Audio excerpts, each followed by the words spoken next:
Tonight in 9 News, carnage on the Calder. A toddler killed, a baby critical and several people hurt as a grain truck collides with multiple vehicles. Anger and disgust over Richard Pusey's vile social media rants about the Eastern Freeway tragedy. Christmas comes early for Victorian travellers, with Queensland reopening at last. WA stripped of the 5th Ashes test, putting the MCG in the box seat. The Prime Minister steps up his campaign to get Gladys in the House. And Demons Premiership star Jake Lever collapses at training. This is Melbourne's 9 News with Alicia Loxley. Good evening. A young family has been torn apart with a toddler killed in a pile-up on the Calder Freeway. A 1-year-old sibling and both parents are in hospital after a truck carrying grain smashed into 3 vehicles at Diggers Rest. Elizabeth Moss reports. Chaos on the Calder. A semi-trailer tipped onto its side, grain spilling out across the freeway onto an overturned car. It's believed the truck also smashed into 2 other vehicles around 2:30. A crushed boat trailer now wedged in between. Inside this Volkswagen, a young family, mum, dad and 2 babies. The mother, who is behind the wheel, is fighting for her life. Their 2-year-old killed in the collision. Their 1-year-old also fighting for life. This is just a catastrophe. It's an absolute disaster. Emergency services worked desperately to free those trapped in their cars, as one by one they were flown to hospital. 5 people in total were treated by paramedics, first responders visibly distressed at the unfolding emergency. Among the injured, a man taken to the Royal Melbourne and a woman flown to the Alfred. 2 hours after the collision, a man finally freed from the mangled wreck and carried away on a stretcher. Melbourne-bound lanes on the busy freeway brought to a standstill. Now, an active crime scene.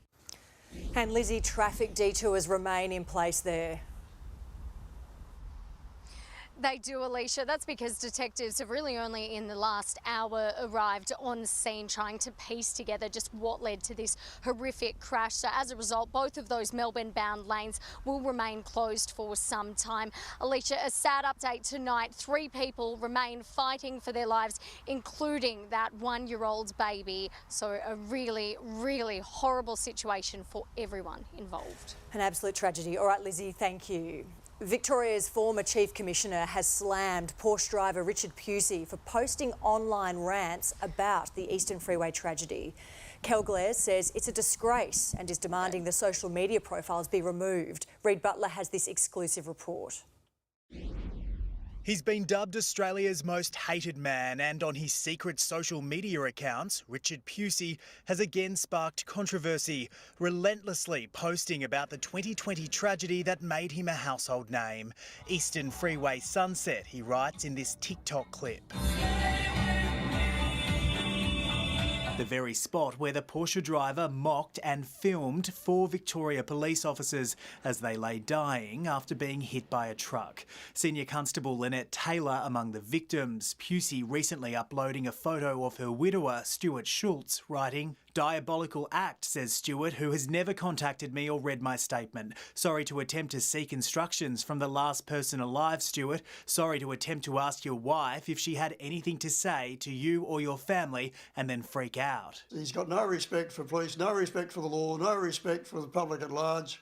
No respect for the victims of his actions. While the victims' families chose not to comment, former Victoria Police Commissioner Kel Glare is demanding the profiles be taken down. He needs to be pulled into line. 9 News isn't naming the accounts, but they paint a picture of Pusey's life. The profiles feature anti-police and anti-prison tirades. He also targets Victoria's Attorney-General Jacqueline Symes and her push to formally criminalise outrageous behaviour, like filming a person's dying moments. The 4 police officers were struck after pulling Pusey over, and while the former mortgage broker escaped injury, his Porsche was a write-off. Now we know he desperately wanted an insurance payout following the incident. But he appears to have been unsuccessful. "These guys don't pay out," Pusey complains in one of several posts about the dispute. The Porsche driver was briefly jailed over his involvement in the Eastern Freeway tragedy, but has since been charged on unrelated matters. He's currently on bail for 2 counts of stalking and 4 counts of assault. Police say he was terrorising his neighbours. He currently lives in regional Victoria. Reid Butler, 9 News. The West Australian government's game of bluff has backfired, stripped by Cricket Australia of the 5th Ashes Test. Let's go live now to Alicia Muelling. Alicia, this opens the door for the MCG to host a second match. It does, Alicia, but we are going to have to fight very hard with Tasmania for the honours because Bellerive Oval has been busy fine-tuning its pitch to host an Ashes for the very first time. But when it comes from a financial perspective for Cricket Australia, a very lucrative day-night test here at the MCG might be very hard to ignore. Now, this all comes on a day when the West Australian government launched an audacious bid to swap the tests with South Australia. That was swiftly ruled out. Now, here is what Christina Matthews from WA Cricket had to say about the saga just a short time ago. With everybody opening up, we held out a bit of hope that there'd be some concessions more than we've been able to get. But, you know, this is 2 years of COVID. I'm really cranky about the fact that it's the second year in a row we're missing a test. So, Alicia, if we were to pull this off, what a fabulous January it would be for our city. A bonus test rolling straight into the Australian Open. Alicia? Wouldn't it be great? All right, Alicia Muelling there, thank you. An early Christmas present for Victorian travellers from Queensland's Premier, with the border set to open next Monday. Despite cases of Omicron rising in Sydney, Anastasia Palaszczuk insists she's sticking to the plan. Damien Ryan has today's developments. For 6 months, she threw away the key, and now Queensland's gatekeeper has jumped early to roll out the welcome mat. Instead of December 17, it will be as of 1 a.m. Monday, December 13, Queensland borders will reopen. The 4-day early mark reward for closing in on that all-important 80% fully vaccinated milestone. This is going to be a very, very special time of the year. And as a government, we've been very conscious of how important this is to reunite families. But there will still be hurdles to clear. You have to produce a negative COVID test up to 72 hours before arrival and then get tested again 5 days later. In the past, just a whiff of a COVID case was enough to shut the border. But the Queen of Lockdowns has decided to roll the dice with the Omicron variant spreading in New South Wales. Well, of course, it weighs on our mind. The early signs were that this new variant was a milder form of the coronavirus, and the evidence here supports that. 25 cases in New South Wales and no one in hospital. Omicron has been reported in 38 countries around the world, and it hasn't claimed one life. So comfortable, health officials today turned back the clock. 250 overseas students touching down at Sydney Airport. Allowed back in the country after 2 years of online learning from thousands of kilometres away. Happy to be here, that's all. It's been difficult trying to get the exemption, which is, like a never-ending process. It's a practice run before restarting the $37 billion international education industry. These are safe, incremental steps that will allow for the return of one of the most important sectors we have in our economy. Damien Ryan, 9 News. A man has been stabbed to death and 2 suspects are in custody following a brawl at a Deer Park home. Witnesses have told Adam Hegarty they saw another man fleeing for his life. It's just after midnight and officers have 2 accused men in handcuffs as a third pleads innocence. I'm not the killer, I'm the one who's mourning, guys. A young man believed to be his cousin stabbed to death at this Layla Street Deer Park home. Residents describe a confrontation between up to 7 men. One witness too scared to be on camera. It sounded like the doors and the walls were getting kicked in, things were getting thrown around, I heard something smash. This is 2 of them fleeing, one stumbling around the corner, then another on his phone. The moments before, paramedics tried in vain to save the victim, while police were met with anger. Before this accident happened, I just called 000. I have the record. He'd escaped to a neighbour's front yard. I think he was talking to the police and he was saying, somebody help because they've got knives and hammers and I'm scared I'm going to be stabbed. And he was hiding in someone's house, which is my house. It's understood a screwdriver was the deadly weapon tossed over a back fence. Officers have been to the home several times and say it's not a random attack. Residents shaken nonetheless. It's pretty scary, honestly. I didn't think something like that would happen in this area. Detectives have spent hours searching the neighbourhood for security vision to try to piece together exactly what transpired here, while for some who live here, it's the final straw. I'm ready to put my stuff in storage and leave, but I've got nowhere else to go. Adam Hegarty, 9 News. Scott Morrison is pushing hard to revive Gladys Berejiklian's career to try and win back a blue ribbon Sydney seat from an independent. But with the former New South Wales Premier still under investigation by the corruption watchdog, Labor says it highlights the Prime Minister's lack of integrity. Here's Chris Uhlmann. Recycling is clearly on the Prime Minister's mind. Australian remade. And not just plastic. I think this is a great opportunity if Gladys wishes to run, but again, that's up to her. As he tries to jawbone the former New South Wales Premier Gladys Berejiklian out of retirement and into a federal election race. If she wants to have a crack at Warringah for the Liberal Party, I suspect the people in Warringah would welcome that. But Scott Morrison has to clear two big hurdles: convincing the former Premier to run and overcoming the fact that she is currently under investigation by the New South Wales Independent Commission Against Corruption over whether she breached public trust or ignored alleged corrupt behaviour by her ex-boyfriend and ex-state MP Darryl Maguire. Gladys was put in a position of actually having to stand down, and there was no findings of anything. Now, I don't call that justice. The dismissal of the corruption watchdog plays to one of Labor's major themes. Again goes to the Prime Minister's fundamental dishonesty. He defended Gladys Berejiklian by saying there had been no finding against her. There have been no findings at all. Warringah was a Liberal stronghold until it was lost by Tony Abbott to independent and former champion skier Zali Steggall at the last election. 3, 2, 1. Tony Abbott's trouble in Warringah began at the 2016 election when his primary vote dropped over 9 percentage points. 3 years later, against Zali Steggall, it crashed another 12.6. If anyone can win the seat back for the Liberals, it would be Gladys Berejiklian. Are you keen to enter politics again? Zali Steggall says the push will blow back on the government. This sends a really wrong message to the Australian people about what the level of integrity and where their compass is. The Prime Minister is also keen to get voters to focus on the head-to-head contest between leaders. And at the end of the day, someone's going to be chairing Cabinet, and that's going to be me or Anthony Albanese. This is a bad government. It always boils down to the same question: who do you trust? Chris Uhlmann, 9 News. A man accused of using a hammer to try to murder shoppers at Rosebud Plaza claims he's not guilty because of his mental impairment. Police say Jeffrey Cardwell was disappointed when he learned his victims had survived the attack. Court reporter Eliza Rugg.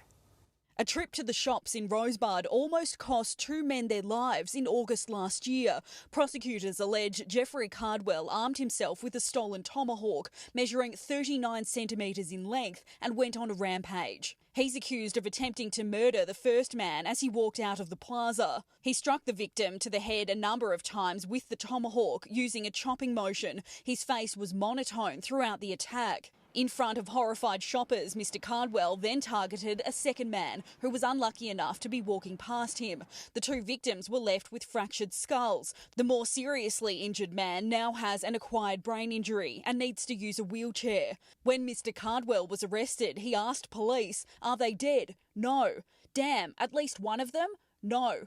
"Damn." The unemployed art teacher has pleaded not guilty due to mental impairment. A forensic psychiatrist gave evidence today that Jeffrey Cardwell has what's called a delusional disorder. He believed the random victims were members of a bikie gang that were out to get him. If a judge accepts his defence, he could be sent to a psychiatric hospital instead of jail. Eliza Rugg, 9 News. Only a day after their MCG Premiership celebration, distressing scenes at Melbourne's training session with defender Jake Lever collapsing on the field. Ed Woolley joins me live now with more. Ed, and take us through what happened. Well, Alicia, you might have thought after those massive celebrations yesterday that the Demons would ease back into training, but instead they were put to the test today, and it was around 30 minutes into today's session that a number of players began to struggle, but Jake Lever in particular. It was after one run-through in particular, he paused for a moment before collapsing to the turf. He was immediately tended to by Demons medicos, who spent around 20 minutes undertaking a number of tests on Lever, who was also offered support by Demons coach Simon Goodwin as training continued around him. He departed under his own steam before being driven out of the club. He's now resting at home. The Demons are adamant he wasn't taken to hospital. They say he simply fainted. They're hopeful he could be back training by later in the week, but still not the start to day one of pre-season for Jake Lever. Alicia? Certainly not what you want to see. OK, Ed Woolley, thank you. Now looking ahead to more sport tonight is Tony Jones. Alicia, thank you very much. A broken leg, unfortunately, for Collingwood skipper Scott Pendlebury. We're live with those details. At the hangar, meanwhile, an Essendon great is honoured. The current crop now intent on creating its own greatness. Hopefully we can take that next step next year and a bit of final success, and we're all sort of aiming for that. Also tonight, why Travis Head's test recall is a double celebration. Drama galore at the F1s. It's a two-man war now in what looms as an explosive final round. And Sam's crowning glory in the UK. That's all coming up a little. She's fantastic. She's so happy, isn't she, there? Looking forward to that story, Tony. See you soon. Up next in Melbourne's 9 News, Terence Kelly, the man accused of abducting Cleo Smith, faces court. Plus, the new pill being offered to COVID patients and the unlucky boatie whose day didn't quite go to plan.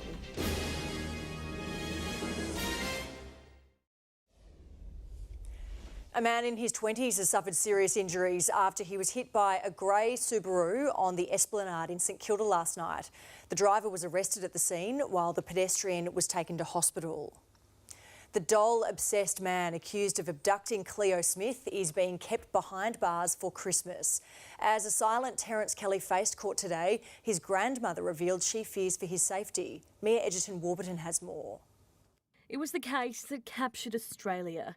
A little girl lost, then found. And now the man accused of kidnapping Cleo Smith has faced court for just the second time. Terence Kelly appearing briefly on a screen in Carnarvon from 900 kilometres away. The 36-year-old calm inside Perth's top security Casuarina prison. Dressed in grey, his curly hair neatly pulled back and hands clasped. He sat silently, only nodding once at the magistrate to confirm his name. Outside court, one of just two relatives there to support him wasn't so quiet. Don't even bother with me, right? Kelly is facing 2 charges, including child kidnapping. Accused of abducting Cleo from her family's shed tent at the remote Blowholes campground in October. The 4-year-old rescued from a home bizarrely filled with dolls 18 days later. Yeah, my name's Cameron. How are you? For the past month, the cell has been his home, his family frightened. I'm very scared, but we all know what Casuarina prison is. And still adamant someone else knows more about the alleged actions of the loner. I need something to be done right for him. Yeah. What do you hope is done for him? I want him to tell the truth. Terence Kelly's lawyer made no application for bail and gave no indication of plea, simply seeking a 7-week adjournment, which was granted. A toyless Christmas for a toy-obsessed man. Mia Edgerton-Warburton, 9 News. A breakthrough COVID pill will be rolled out to Britain's most vulnerable by Christmas. The experimental at-home antiviral treatment would be given to patients within 48 hours of testing positive to the virus. The UK has recorded a 50% one-day increase in Omicron cases. In response, the government is reintroducing pre-travel tests for all international arrivals. Former Myanmar leader Aung San Suu Kyi has been sentenced to 4 years in prison. She was found guilty of inciting dissent against the military and breaking COVID rules. Suu Kyi has been under house arrest since February when the military seized power in a coup. She's also facing almost a dozen charges, which add up to a maximum sentence of more than 100 years. President Biden has acknowledged the jokes made at his expense by Saturday Night Live. The show's creator, Lorne Michaels, was one of the artists feted at this year's Kennedy Center Honours. If you can't laugh at yourself, we're in real trouble. And you make me laugh at myself a lot. 5 entertainers were given the Lifetime Achievement Award, including Bette Midler and Joni Mitchell. There will soon be more women on Victorian construction sites. Maggie Rayworth tells us the state government has made it mandatory to have a greater percentage on the tools on some of our biggest projects. In the country's most male-dominated industry, Melanie Langler is thriving. The engineer is working on the Metro Tunnel project. I had to work with only men most of the time, and sometimes pretty older than me, so it was very daunting. It's a similar story for safety advisor Gabby Ray Carrizo. I wish we were more women working here in construction because I think there's a set of skills that we bring. A female presence is rare on large construction projects, but that's about to change. Some of that discrimination is as a consequence of the nature of the employment. Some of it's through an old boys club. In an Australian first, female representation will become mandatory in the construction industry. Come January next year, women must make up at least 3% of trade roles, 7% of non-trade positions and 35% of management, supervisor and specialist labour roles. Also under the Building Equality Policy, 4% of labour hours for apprentices and trainees must go to women. The new rules apply to government projects worth $20 million or more. For the past 30 years, women represented just 2 to 3% of the Victorian construction industry. Now with that percentage set to grow significantly, projects like the Metro Tunnel will have more women keeping work on track. While the policy kicks off in January, there will be a 2-year transitional period. By 2024, though, there will be penalties in place for failing to meet female representation requirements. My first reaction would be that I think it's actually a very good thing for the construction industry, and I'd encourage any females out there who would like to join a trade or become involved in the construction industry to do so. Maggie Rayworth, 9 News. A breakfast staple could have major health benefits. Scientists have discovered a daily dose of the popular food can reduce the risk of heart disease and dementia. Find out what you should be including in your diet. That is coming up a little later on in 9 News. Well, anyone nearby jumped for their lives when a boat owner accidentally went full throttle at a Perth marina. The aluminium runabout launched across the back of a ute before coming to rest on the jetty.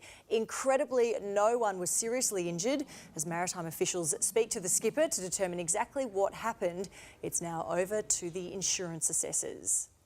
All right, Maddie Slattery is along now to check the weather for us, and it felt like summer again today, Maddie. It certainly did, Alicia. After a disappointing first weekend of the season, the temperature bounced back today. The city peaked at 27 degrees. There was thunderstorm activity around Melbourne this afternoon, with lightning strikes firstly around Moorabbin, then extending into southeastern suburbs. And in Gippsland, a storm delivered 27 millimetres in just 15 minutes northwest of Sale. Storms are also sparking up around Bendigo now, and there's the chance they could affect Melbourne a little later. And in the southwest, a cool change has just moved in and is set to reach the city before midnight. So I'm afraid today's warmer weather is a one-off, Alicia. All right, Maddie, we'll see you a bit later on. Well, in the news ahead, exclusive details on a radical plan to get parcels moving in the lead up to Christmas. Plus, the barefoot daredevil who took thrill-seeking to a whole new level. And the NGV unveils a giant pink pond just in time for summer.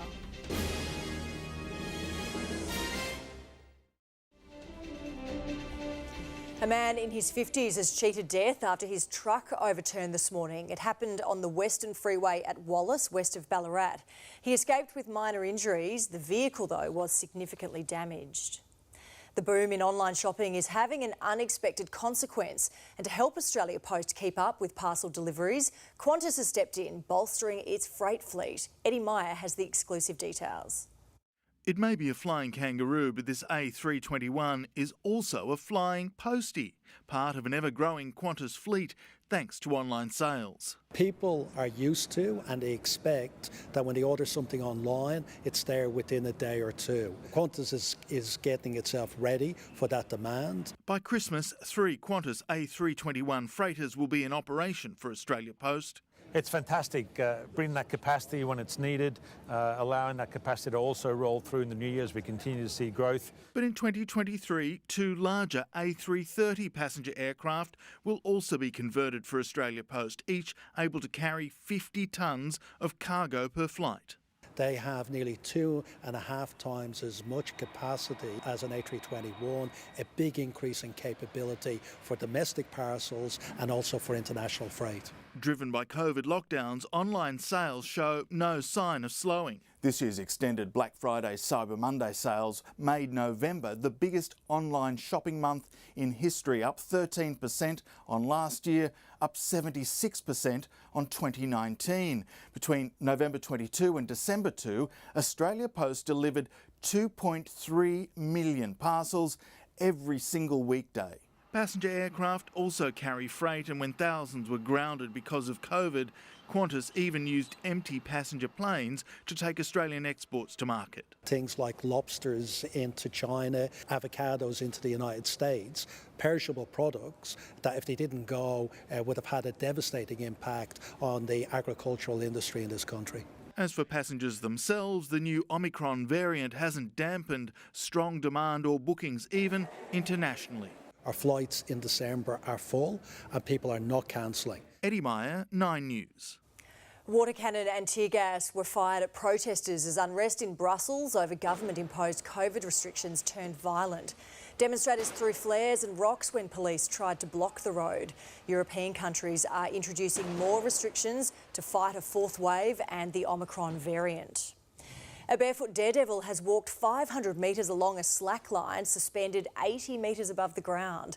Local residents and tourists cheered on a beach in Rio de Janeiro as French acrobat Nathan Paulin took 30 minutes to complete the stunt near Brazil's Sugarloaf Mountain. Well, first there was the Pink Lake and now a pink pond has been built in the city and visitors are being encouraged to dip their toes in this summer. The rosy-coloured installation has been set up in the NGV Sculpture Garden. OK, still to come for you in Melbourne's 9 News, the common breakfast staple that could make a huge difference to your blood pressure. Plus, heavy traffic forces a bride and groom to ditch their wedding car. And the hole-in-one heroes having double the fun at Kew Golf Club.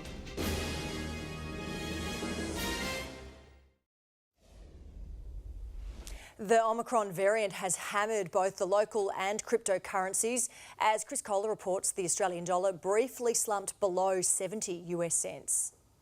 The Australian dollar briefly slumped below 70 US cents for the first time in a year and a half before regaining some ground today. Global investors are worried about the impact of the new COVID variant and are abandoning anything seen to be on the risky side of things. And that included cryptocurrency over the weekend, that market dropping $500 billion. On Friday, Bitcoin was trading at 57,000 US dollars. Today, it was more like 49,000. The share market finished the day steady. The company behind IGA Supermarkets was the best performer after lifting its dividend. Other supermarkets also produced healthy gains, but buy now, pay later companies Zip and Afterpay were the worst performers, Zip losing 10%. OK, returning to our top story for you now, and dashcam footage has just surfaced of the Calder freeway crash. Elizabeth Moss is following this story. Lizzie, what does it show? Alicia, it's incredibly confronting vision. You can see there a car just travelling behind the semi-trailer. They're moving through a 40-kilometre roadwork zone at the time. You can see just in front of that truck, a car veers out into the right-hand lane. That's when that semi-trailer swerves, crashing into the cars in front. And of course, we know what happened after that. The semi-trailer spilled onto its side.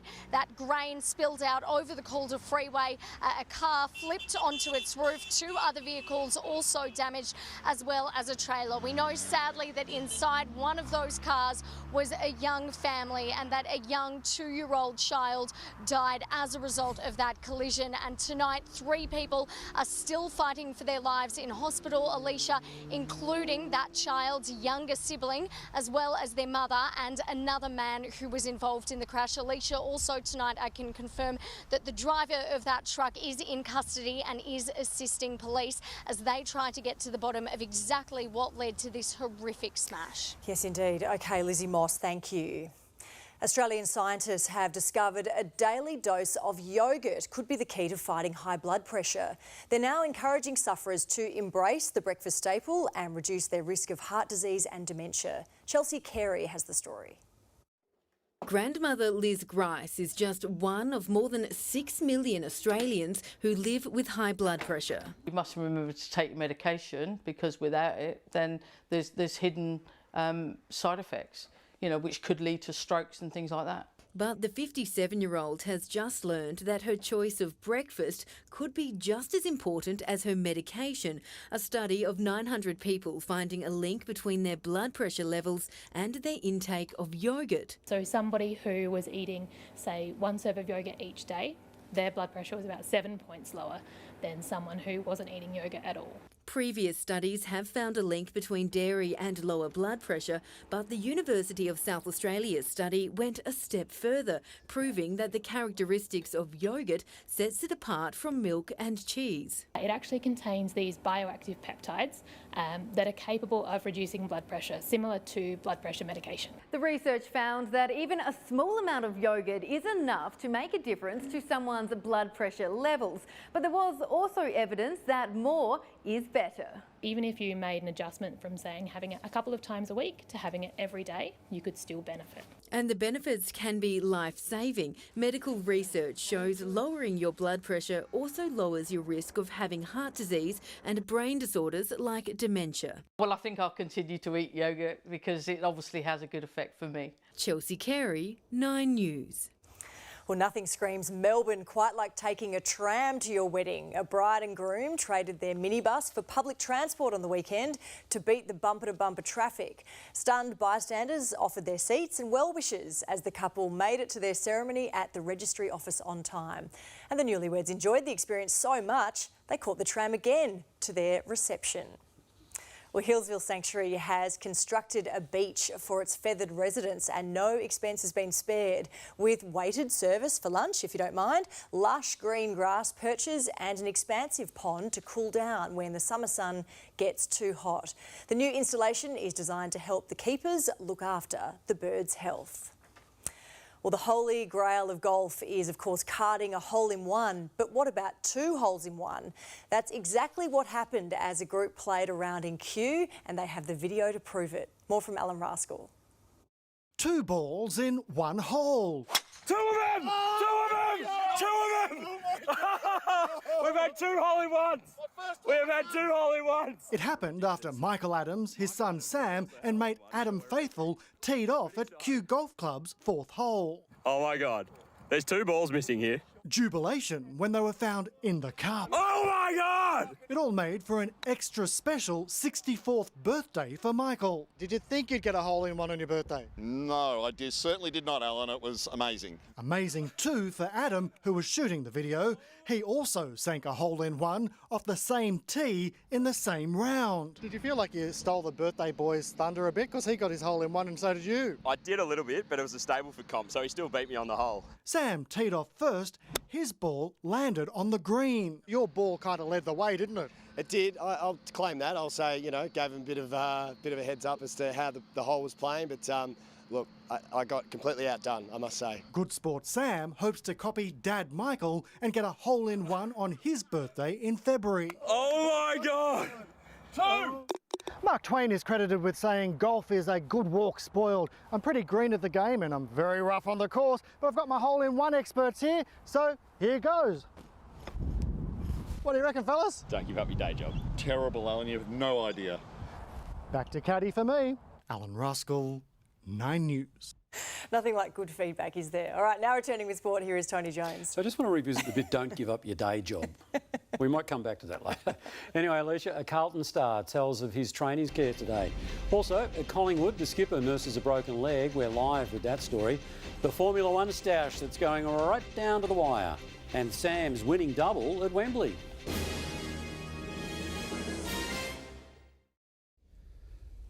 Collingwood captain Scott Pendlebury is facing surgery after re-breaking his leg at training. Etten Woolley joins us live again. Etten, so how badly will this affect his pre-season? Well, Tony, Scott Pendlebury's pre-season is done for 2021, at least on the track. Remarkably today, he was back on the bike just a few days after suffering a hairline fracture in his leg thanks to a knock at training on Friday. That knock in the same spot that he broke late in the season when Pendlebury missed the final 4 rounds. He'll now have a plate inserted in his leg in the hope he can get back into training early in the new year. Meanwhile, at Essendon today, a big day for the Bombers as they hope to take the next step next year. Such is the scale of Essendon's Tullamarine home that it really does loom as one giant hangar. We're extremely lucky and I guess honoured to be able to train here every day and call this our home. The Bombers today unveiling their new additions, complete with those cups, a revamped museum and the Jack Jones Cafe. Even the AFL boss was invited. I hope you take this in the spirit that it's asked, but it must be nice to be sort of warmly received out here at Essendon. Well, I've always been reasonably well received. Great facility. The Bombers are also hoping to build on a somewhat unexpected September appearance, that elimination finals loss to the Bulldogs. We showed that glimpses in the Bulldogs final that we are a good side. Hopefully we can take that next step next year and bit of final success, and we're all sort of aiming for that. Darcy Parish was certainly central to that revival alongside midfield mate Zach Merritt. Just the chemistry and connection like you spoke about is definitely lifted. It's weird when one of us have the ball, we know where the other one is straight away, and he's always there supporting us. After a serious hip infection last year, Michael Hurley also continues to provide his teammates with inspiration. To see him moving around now and hopefully not too far off coming out and training, which is going to be great to see, and hopefully it's not too long before we get him out in the red and black again. Meanwhile at Princes Park, a testing session took its toll on Harry Mackay, who departed the track a little worse for wear. I wasn't feeling amazing after running, but no, I was fine. I was just a little bit crook after we had some testing this morning, so tried my hardest, mate, so I guess that's all you can do. Ayrton Woolley, 9 News. Tiger veteran Trent Cotchin has revealed being reduced to a September spectator has reignited his passion for another premiership. Joining his teammates on the track, the hot conditions amounted to little compared to the flame within. I'm not a huge watcher of footy, but the final series definitely was something that I tuned into this season, and for me personally, the fire in the belly really reignited through that time and kick-started my off-season in a really positive way. Cotchin remains non-committal as to who should replace him as skipper when a player vote is taken early next year. Travis Head has revealed selectors gave him assurances more than a week ago that he'd be picked over Usman Khawaja in the race for the number 5 batting spot. But the South Australian admits holding on to that spot will be the real challenge. Alicia Muling reports. 2 days out from the Ashes opener, Travis is keeping a cool head. Having played an Ashes series, knowing how big the atmosphere is, the build-up, I've definitely come into this camp a lot more relaxed. And while selectors may have kept the cricket world guessing on who would fill the number 5 spot, the South Australian was reassured of his chances as soon as he arrived in Brisbane, even before bad weather cancelled all warm-up matches. It was nice that even though we didn't play that, they were pretty clear with everyone. The communication was pretty clear leading in, so ready to go. Head's return to the Test side coincides with Alex Carey's debut, and the South Australian pair couldn't be happier. We live around the corner from each other, we're best mates, so can't wait for it. It's going to be an awesome experience. For Gabba curators, the past week has been anything but awesome, with torrential rain causing chaos. You definitely feel the pressure. It's a massive occasion. Like, you go and you want to get it right and you want to have an exciting game of cricket for the fans to watch. And with more rain forecast on day one, there's set to be a few more sleepless nights. So I think the senior forecaster's sick of me ringing him. Alicia Muling, 9 News. Meanwhile, the Melbourne Renegades are playing a potential Christmas Day debacle with a straight bat. The Renegades will fly to Perth for a Boxing Day fixture, but they'll be forced to quarantine from the moment they land. I've done plenty of stints in quarantine, so if it's for a day, so be it. If it's Christmas Day, it's not ideal, but I've spent longer than a day in quarantine, so that's not too bad. The Renegades start their season at Marvel Stadium, hence Spider-Man being there, tomorrow night against the Adelaide Strikers. Lewis Hamilton and Max Verstappen have added another chapter to their bitter rivalry after a controversial Saudi Arabian Grand Prix. Hamilton limped to victory after they collided, with the pair now level on points heading into the deciding race. More from Braden Ingram. It's already been a title fight for the ages. Now in the penultimate race and with so much at stake, it was bound to get ugly. Lewis Hamilton trying to get into the lead of the race. They go wheel to wheel into the first corner. Verstappen has to bail out. Lewis Hamilton has to bail out. Crazy, man. Ordered by his Red Bull team to give the place back, Verstappen put the brakes on, quite literally. Oh, they've touched and they've collided! Max Verstappen and Lewis Hamilton. How much damage on Hamilton's Mercedes? What has happened there? Outrage palpable inside the Mercedes garage and Hamilton's cockpit. It was just dangerous driving, dude. The collision adding fuel to the fire of a wild championship battle. Verstappen penalised by stewards before finally surrendering the lead to his wounded but ultimately victorious rival. Hamilton is going to give us level pegging in the championship as he comes home to win. No love lost between the pair, with neither willing to accept responsibility. It's difficult to fight with a driver that doesn't work with the same rule book. I think lately we're talking more about white lines and penalties than actually proper Formula One racing, and that's, I think, a little bit of a shame. Fireworks and fury, all but assured, come Sunday night's season finale in Abu Dhabi. Braden Ingram, 9 News. And Matilda superstar Sam Kerr has almost single-handedly led Chelsea to victory in the Women's FA Cup final. After her first goal in the 57th minute, the 28-year-old sealed the 3-0 win over Arsenal with a sublime finish to this. It's Kerr for 3. Oh, my word! What an unbelievable goal from Sam Kerr. The Aussie quite rightly claiming player of the match honours. And that's sport for tonight. Alicia? Not bad at all. All right, Tony, thank you so much for that. Maddie returns now, and it's going to be much cooler tomorrow, Maddie. It certainly will be much cooler, Alicia. More than 10 degrees in the city. The change has already moved into the southwest of the state, and there's the slight chance these storms around Bendigo could impact Melbourne later on. I'll have the full Tuesday forecast for you next.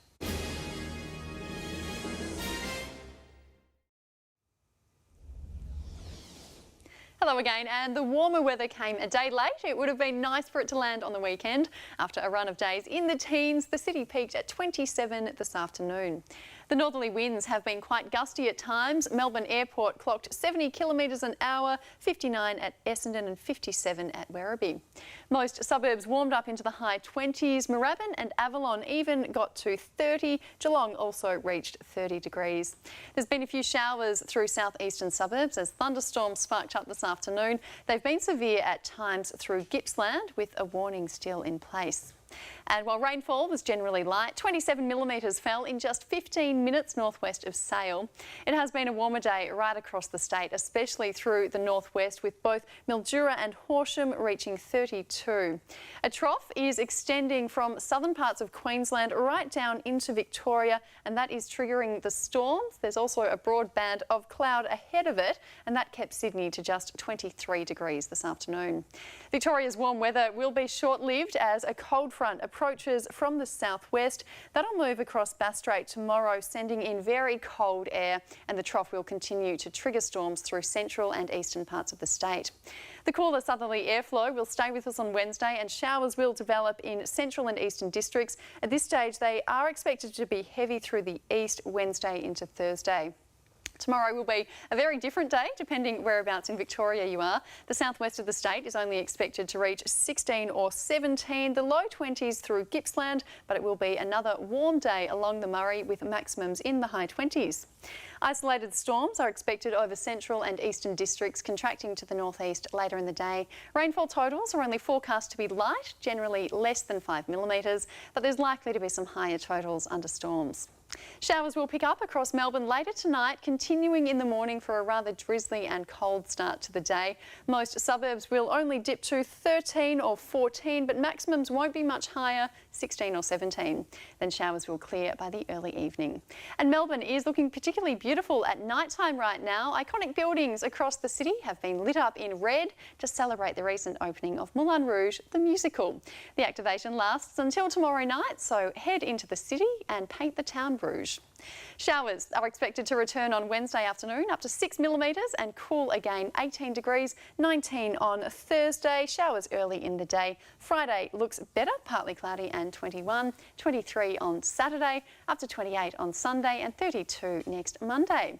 But we can only expect half of that tomorrow. We're top of just 16 in the city after an overnight low of 14, with drizzly showers for much of the day. So time to repurpose the beach umbrella, Alicia. It's quite a roller coaster, isn't it? All right, Maddie, thank you very much for that. And that is 9 News this Monday. Layla is up next with the current affair. I hope you have a great evening. For now, good night.